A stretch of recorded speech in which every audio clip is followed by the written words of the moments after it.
সভ্যতার অসভ্যতামি দিন দিন বেড়েই চলেছে। 16 নম্বর ওয়ার্ড থেকে একটু এগিয়ে এসে 8 নম্বর গেট থেকে 9 নম্বর গেটের মাঝে একটা ছোট্ট পুকুর ছিল।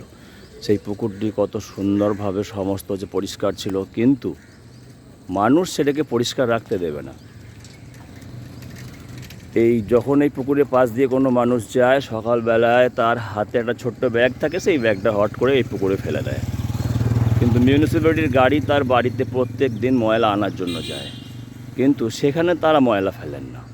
সেই ময়লা একটা ব্যাগের মধ্যে নিয়ে এসে এই পুকুরে ফেলেন। আস্তে আস্তে এই পুকুরটা যখন বুঝে যাবে, তখন আমরাই বলবো যে এই পুকুরটা বুঝিয়ে দেওয়া হলো, কিন্তু এর জন্য কে দায়ী? এর জন্য সাধারণ মানুষ দায়ী। সাধারণ মানুষ তারা নির্বিচারে এই যে এখানে ব্যাগগুলো ফেলছে, এবং ব্যাগগুলো ফেলার ফলে এখানে আশেপাশের যে পরিবেশ, সেই পরিবেশও নষ্ট করছে।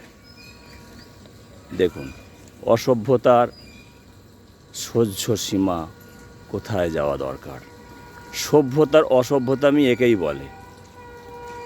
সভ্যতার অসভ্যতামি একেই বলে। প্রত্যেকটা দিন আমি দেখেছি অফিস যাওয়ার সময় আগে একটা করে ব্যাগ নিয়ে আসে, এবং সেই ব্যাগে কিছু ময়লা থাকে, সেই ব্যাগ এই পুকুরে ফেলে দেয়। দেখুন, তার নমুনা দেখতে পাচ্ছেন। এইভাবে এই পুকুরটিকে বুঝিয়ে দেওয়ার চেষ্টা হচ্ছে।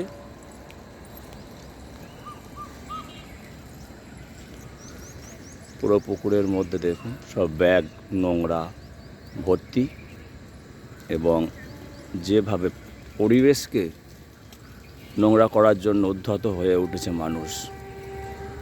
অসভ্যতার শিকার হচ্ছে সবাই। সভ্যতার অসভ্যতা আমি আর কতদিন চলবে?